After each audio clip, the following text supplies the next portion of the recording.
একজন হাউসওয়াইফের কাছে তার নিজের সংসারটা সবচেয়ে প্রিয়। তার নিজের সংসারটা তার একটা জগৎ। সেখানে সে তার স্বামী সন্তানকে নিয়ে বেশ সুখে সংসার সাজাতে চায়, আর সে নিজের দায়িত্ব নিয়ে সমস্ত কাজও কিন্তু করে। তবে দিন শেষে সত্যি কি একজন হাউসওয়াইফের কাজের মূল্য নির্ধারিত হয়? যাই হোক, অনেক আলোচনা, অনেক গল্প হবে তোমাদের সঙ্গে। তার আগে চলো নিজের পরিচয়টা একবার দিয়ে নিই। নমস্কার, কেমন আছো সবাই? আশা করছি সবাই ভালো আছো, আর আমরাও বেশ ভালো আছি। আমি রিমি। আজকে আমার আরও একটি নতুন ব্লগে তোমাদের সবাইকে অনেক অনেক স্বাগত জানাই। আজ মঙ্গলবার, ঘড়ির কাঁটায় এখন 7টা বেজে গেছে। আমরা চলে এসেছি স্কুলে। সমস্ত বাচ্চারা সার করে দাঁড়িয়ে গেছে। আসলে 7টার সময় ওদের প্রেয়ারের ঘন্টা পড়ে যায়। আচ্ছা, সোনাকে স্কুলে দিয়ে সোজা বাড়ি চলে এসেছি। সকালবেলা 6টায় উঠে বাসি ঘর দৌড় সমস্ত কিছু পরিষ্কার পরিচ্ছন্ন করে তারপর ছেলেকে নিয়ে স্কুলে গিয়েছিলাম। আর এখন সোজা বাড়ি এসে আগে ভাতটাকে বসিয়ে দিয়েছি। ভাতটাকে বসিয়ে দিয়ে সোজা চলে এসেছি আমাদের বাগানে। এখানে আমাদের লঙ্কা গাছ আছে, বেগুন গাছ আছে, অনেক গাছ আছে। সেখান থেকেই দেখো, গাছ থেকে কিন্তু আমি বেগুন তুলে নিচ্ছি। বেগুনগুলো কিন্তু বেশ সুন্দর আর দেখতে খুব লোভনীয়, জানো তো। আজকে স্কুল থেকে আসার সময় আমি আর অম্বিকা আলোচনা করতে করতে আসছিলাম যে আজকে ভাত বসাবো, সেই সাথে আলু বেগুন সেদ্ধ দেবো। সেই মতোই আমি একদম বাগান থেকে টাটকা বেগুন তুলে নিয়েছি।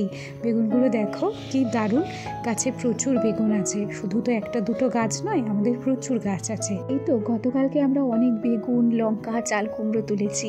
আসলে গতকালকে আমার ভাই এসেছিল, তাই আমরা বাড়ির জন্য বেশ কিছু সবজি পাঠিয়েছি। গল্প করতে করতে বেগুনটা তুলে সোজা এই ঘরে চলে এলাম। ওদিকে যে ভাতটা বসিয়ে গিয়েছিলাম, জলটাও কিন্তু গরম হয়ে গেছে। তাই এই যে এখন চালগুলো দিয়ে দিচ্ছি। চাল ধোয়া জল কিন্তু রেখে দিয়েছি, এরপরে এগুলোকে গাছে দেবো। এদিকে একটু বসিয়েছি গরম জল। আজকে একটু সয়াবিন রান্না করব। প্রথমে দোকানে গিয়েছিলাম, ভেবেছিলাম যে আমার ঘরে হয়তো সয়াবিন নেই। দোকানটা বন্ধ থাকাতে বাড়ি এসে খুঁজলাম, দেখলাম না, 1 প্যাকেট সয়াবিন আছে। আজ খুব বেশি সয়াবিন রান্না করব না, সেই জন্য 1 প্যাকেটই জলে ভিজিয়ে দিলাম। আর এখন এই দেখো, সেদ্ধ দেওয়ার জন্য বেগুনগুলো কেটে নিচ্ছি। বেগুনগুলো যে কী কচি, কাটার সময়ও বোঝা যাচ্ছে। আর তোমাদেরকে একটুখানি করে দেখিয়েও দিলাম, দেখে বুঝতে পারছো বেগুনগুলো কিন্তু ভীষণ কচি ছিল। যাই হোক, কিছু বেগুন ভাজা করব আর 2টো বেগুন সেদ্ধ দেব। এই শীতে আলু বেগুন সেদ্ধ দিয়ে ভাত খেতে কিন্তু বেশ ভালো লাগে।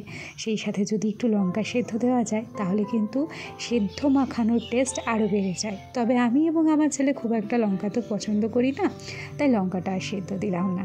আচ্ছা, গল্প করতে করতে আলু বেগুন সেদ্ধটা দিয়ে দিয়েছি। এখন একটু গ্যাসটাকে মুছে নিচ্ছি। বেগুন সেদ্ধ দেওয়ার সময় একটু জল পড়েছিল গ্যাসের, সাথে সাথেই আমি গ্যাসটাকে মুছে নিলাম। আসলে কিছু কাজ আছে যেগুলো আমি সাথে সাথেই করতে বেশি পছন্দ করি, আর রান্নার জায়গাটা আমি সবসময় একটু পরিষ্কার রাখতেই চাই, জানো তো। কারণ কি, আমি জানি যে আমার ঘর বাড়ি টিনের, একটু হলেও অন্যরকম। সেই জন্য এই জিনিসগুলোকে যদি আমি পরিষ্কার পরিচ্ছন্ন না করি, তাহলে জায়গাটা দেখতে অনেকটা খারাপ লাগবে। তার উপরে আসল কথা কি বলো তো, ঘর বাড়ি যেমনই হোক, সাজিয়ে গুছিয়ে রাখলে সব কিছুই কিন্তু ভালো লাগে, তাই না? আচ্ছা, গল্প করতে করতে বেগুন ভাজাটাকে তোমরা খেয়াল করেছো কি দারুণ দেখতে লাগছে? এদিকে বেগুন ভাজা বসিয়ে দিয়ে কাপগুলোকে গুছিয়ে নিলাম। চলো বেগুনের ঢাকনাটা খুলি। কি দারুণ লাগছে বেগুন ভাজাটা, দেখো। তোমাদের কেমন লাগছে কমেন্ট করে জানিও। আর কার কার এই বেগুন দেখে লোভ লাগলো? লোভ লাগলে ঠিকানা নিয়ে আমাদের বাড়ি চলে এসো। প্রচুর বেগুন, লঙ্কা, চাল কুমড়ো সব কিছু দেবো। যাই হোক, গল্প করতে করতে ওদিকে বেগুন ভাজাটাকে রেখে সোজা বাইরে চলে এসেছি। ওই যে চাল ধোয়া জল রেখে দিয়েছিলাম, সেই চাল ধোয়া জলগুলো গাছের গোড়ায় দিয়ে দিচ্ছি। ওইদিকে বাথরুমের সাইডে 2টো জবা ফুল গাছ আছে। প্রত্যেকদিন এই গাছগুলোকে জল দিই, যেহেতু ওরা এক কোনায় রয়েছে, তাই ওদের কথা আর মনে থাকে না, জানো। আচ্ছা, ভিডিওর এই পর্যায়ে এসে যারা এখনো পর্যন্ত আমার সঙ্গে আছো অথচ একটা লাইক করতে ভুলে গেছো, প্লিজ ভিডিওটিতে একটা লাইক করে দিও। কেন কি, তোমাদের ছোট্ট একটা লাইক আমাকে আরও নতুন নতুন বন্ধুদের কাছে পৌঁছতে সাহায্য করবে। গতকাল সুমন আইডি থেকে একটা দিদিভাই কমেন্ট করেছে যে, হ্যালো দিদিভাই, কেমন আছো? আমার নাম সুলতানা, তোমার ভিডিও আমার খুব ভালো লাগে, আমি তোমার ভিডিও রোজ দেখি, তোমার জন্য আমার অনেক ভালোবাসা রইল। সুলতানা দিদি, মন থেকে তোমাকে অনেক অনেক ধন্যবাদ আর অনেক অনেক ভালোবাসা। ভালোবেসে আমার ভিডিও প্রত্যেক দিন দেখে এত সুন্দর কমেন্ট করার জন্য অনেক অনেক ভালো থেকো আর সব সময় সুস্থ থেকো। আচ্ছা, গল্প করতে করতে এখন কিন্তু এ ঘরে চলে এসেছি। এখন আমি বিছানাটাকে সুন্দর করে গুছিয়ে নেব। তবে এই শীতে আমার সবচেয়ে বিরক্তকর কাজ হচ্ছে আমার কম্বলটাকে গুছানো। কেন কি বলো, এই শীতে আমার কম্বল গোছাতে সবচেয়ে বেশি বিরক্ত লাগে। আসলে কম্বলগুলো খুব ভারী জানো তো, আর কম্বলগুলো কিন্তু খুব গরমও হয়। যাই হোক, এই কম্বলগুলো মোটামুটি অনেক বছর আগে আমার বাবা যখন কাতারে থাকতো তখন নিয়ে এসেছিল। যারা প্রবাসে থাকে, যখন তারা প্রবাস থেকে নিজের দেশে ফিরে আসে তখন দেখবে কত কিছু কিনে নিয়ে আসে। আমার বাবাও না বিদেশ থেকে প্রচুর জিনিস নিয়ে এসেছিল, এখনও পর্যন্ত আমরা সেগুলোকে ব্যবহারও করি জানো তো। তবে যারা পেটের দায়ে প্রবাসে যায় তারা কিন্তু বাড়ির জন্য খুব ছটফট করে, বাড়িকে তারা খুব মিস করে জানো।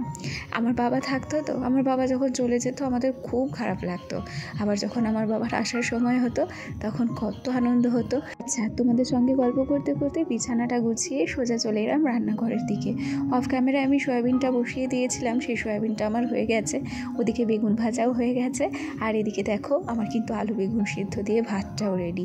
তবে আজ সত্যি কথা বলি, সত্যি কথার মার নেই, আজকে সয়াবিনটা একদম বিশ্রী হয়েছিল। আমি কখনো ভাবিনি যে আজকে আমার সয়াবিনের তরকারিটা এতটা খারাপ হবে। আসলে আমি সয়াবিনে কখনো পেঁয়াজ রসুন দিই না, কেন জানি না, আজ মাতব্বরি করে পেঁয়াজও দিয়েছি রসুনও দিয়েছি। আর সয়াবিনটা আজকে এত জঘন্য হয়েছে, আমার ছেলেও খায়নি, আর আমি দুবার সকাল আর দুপুর দুবারই ফেলে দিয়েছি। যাই হোক, মাঝে একটু রেস্ট নিয়েছিলাম, সকালের বাসি নাইটিটা আজকে আর ধুইনি। আমি ভেবেছিলাম একেবারে স্নান করার আগে যে সমস্ত কাজকর্মগুলো বাড়তি থাকবে সেগুলো সেরে বাসি নাইটিটা আমি ধুয়ে নেব। তাই পরে না বাসি নাইটিটা আমি পরে নিয়েছি এবং এঁঠো থালা বাসনগুলো সব কিছু ধুয়ে নিয়েছি। আর ওদিকে কলের পরে আমি বেশ কিছু জামা কাপড়ও ভিজিয়েছি, একেবারে জামা কাপড় ধোয়া কাচা করে স্নান করে উঠবো, আর তখনই এই নাইটিটাকে একদম ধুয়ে দেবো ভেবেছি। এর আগের দিন আমি যে হোম ট্যুরের ভিডিওটা দিয়েছিলাম সেখানে একটা আইডি থেকে আমাকে একজন কমেন্ট করেছিল, সে কমেন্ট ইংলিশে করেছিল। তার চ্যানেলেও আমি একবার ঘুরে এসেছিলাম, তার চ্যানেলটাও আমি একবার দেখে এসেছি। যাই হোক, তার বক্তব্য ছিল যে আমার ঘরের আলমারিটা নাকি জং পড়া, আমার ঘরের প্রত্যেকটা ফার্নিচার নাকি নষ্ট হয়ে গেছে, আমার ঘরের প্রত্যেকটা জিনিসকে নাকি ফেলে দেওয়া উচিত। কমেন্টের উত্তরটা আমি কিন্তু দিতে পারিনি। আমি কমেন্টটা যখন রাখতে চেয়েছিলাম স্ক্রিনশট দিয়ে, পরে এক্ষণ গিয়ে দেখি সে কমেন্টটাই ডিলিট করে দিয়েছে। সে যখন একটুখানি ভিডিও দেখেই বুঝে গেছে যে আমার ঘরের প্রত্যেকটা জিনিসই নষ্ট, সুতরাং তাকে তো নতুন করে কিছু বলার নেই।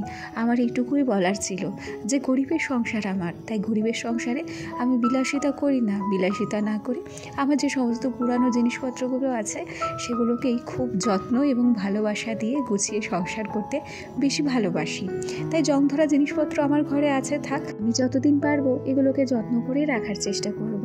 যাই হোক, তোমার এত সুন্দর কমেন্টের উত্তরটা যে আমি দিতে পারলাম না তার জন্য আমার অনেক দুঃখ থেকে গেল। আর আচ্ছা, গল্প করতে করতে আমি কিন্তু জামা কাপড়গুলো ধুয়েও নিয়েছি, এখন সোজা চলে এসেছি ছাদে।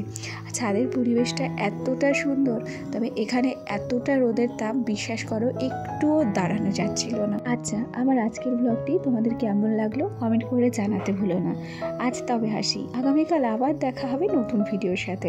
ততক্ষণ পর্যন্ত সবাই ভালো থেকো, টাটা সবাইকে।